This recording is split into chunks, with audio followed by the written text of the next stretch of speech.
मुसलमानों को बता रहा हूं, ख्वाब गफलत से बेदार हो जाओ।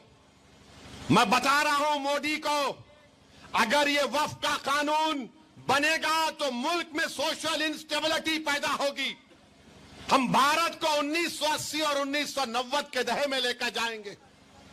हम एक मस्जिद को खो चुके हैं मोदी, अब कोई मस्जिद कब्रिस्तान को नहीं खोएंगे। अगर आप मुल्क को विकसित भारत नहीं बनाना चाहते, अगर आप मुल्क को 1980 और 90 के दहे में लेकर जाना चाहते हैं, तो फिर आपको फैसला करना पड़ेगा। सोशल इंस्टेबिलिटी इस देश में पैदा हो जाएगी। अगर कल को आकर बोलेगा ये शिवारेड्डी पेट की मस्जिद को मैं तोड़ दूंगा, तो क्या का नौजवान चूड़ियां पहन के बैठ जाएगा? कि यहां के बुजुर्ग बोलेंगे कि मैं ज़ईफ हो गया, अब मैं कुछ नहीं करूंगा। बुड्ढा भी बोलेगा मरना है तो मस्जिद की हिफाजत करके मरूंगा।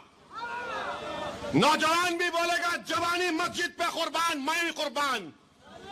मेरे अजीज दोस्तों और बुजुर्गों, मेरे अजीज दोस्तों और बुजुर्गों, ये कानून मोदी बनाना चाहते हैं। बताओ आप कितना जुल्म निफरत इन लोगों में मुसलमानों के ताल्लुक से है। क्यों बना रहे हैं कानून आप? नहीं, वक्फ को अच्छा करने बना रहे। कौन सा अच्छा कर रहे हैं आप? गवर्नमेंट, कलेक्टर को पावर, वक्फ बाय यूजर गायब, रेट्रोस्पेक्टिव रजिस्ट्रेशन, ट्राइब्यूनल गायब, लिमिटेशन एक्ट अप्लाई होगा, इवैक्यू प्रॉपर्टी खत्म। को क्या बचेगा फिर? खाली कागज पे लिखा होगा वक्फ बोर्ड। मालिक कौन होंगे? मोदी होंगे। हम वक्फ क्यों करते हैं? अल्लाह के लिए करते हैं। एक बार अगर कोई वक्फ कर दिया, उसका मालिक अल्लाह होता है। अब मोदी बोल रहे मालिक अल्लाह नहीं रह सकता है, मालिक मैं बन जाऊंगा। मोदी जी, मुल्क में सोशल इंस्टेबिलिटी ना पैदा हो जाए। आप विकसित भारत बोलते, ये विकसित भारत है। हरियाणा का इलेक्शन गलती से जीत गए मोदी, गलती से जीत गए। अब कैसा जीते? मैं तो नहीं था वहां पर, वरना बोलते बी टीम, इन्हों गए तो ऐसा हुआ, इन्हों गए तो ऐसा करे। मेरे को बहुत से लोग बोले, मैं बोला बैठो मियां, थोड़ा बैठ के तमाशा देखेंगे अपन भी। ये झमक झक्का जो कर रहे ना, देखेंगे क्या होता। हार गए नो वहां पे। अब किसकी वजह से हारे बोलो आप?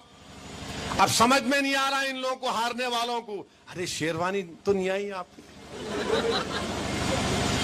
सर पे टोपी दाढ़ी वाला नहीं आया भड़काऊ भाषण देने।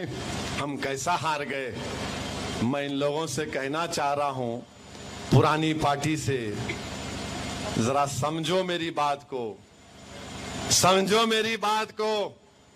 मोदी को हराना है ना, तो तुमको सबको साथ लेकर चलना पड़ेगा। तुम अकेले कुछ भी नहीं कर पाओगे, तुमको साथ लेकर चलना पड़ेगा। महाराष्ट्र में हमने कहा, इम्तियाज जलील ने खत लिख कर दिया कि आओ हम बात करने तैयार हैं, आप बात करिए।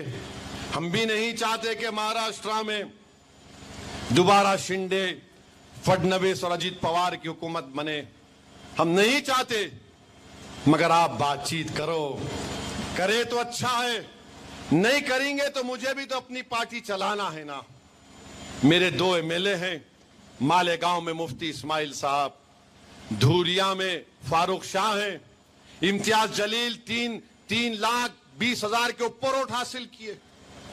औरंगाबाद में मेरे 26 कारपोरेटर थे, नांदेड़ में है, शोलापुर में हमने फारूक को अपना उम्मीदवार बनाया है। मेरे अजीज दोस्तों और बुजुर्गों, मजलिस इत्तेहादुल मुस्लिमीन की कामयाबी के लिए भी आप दुआ करिए कि महाराष्ट्र में अल्लाह मजलिस इत्तेहादुल मुस्लिमीन को कामयाब और कामरान करे। मजलिस के अराकीन को अल्लाह एमएलए बनाए, और एमएलए बनाकर इम्तियाज जलील की क़ियादत में ऐवान में जाए, ताकि अगर कोई चिटकुट, कोई टुक टुक बोलेगा तो उसको जवाब